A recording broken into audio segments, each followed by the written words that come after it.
explain why the new GTX 1080 is supposed to be so powerful, we have to talk tech and the GTX 1080 specs for a few paragraphs.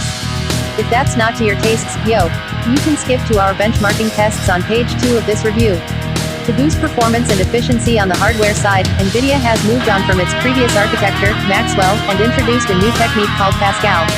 The key feature of Pascal is that it uses a smaller manufacturing process, 16 nanometers versus 28 nanometers, which means a greater number of transistors on any given piece of silicon.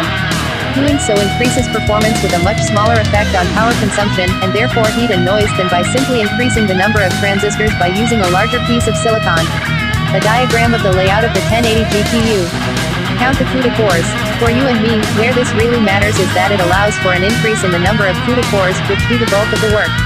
In the case of the GTX 1080, there are 2,560 of them, around a quarter more than the 2048 on the GTX 980.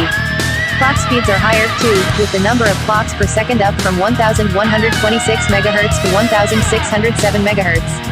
All this comes with a peak power draw increase of just 15 W, from 165 W to 180 W, over the GTX 980.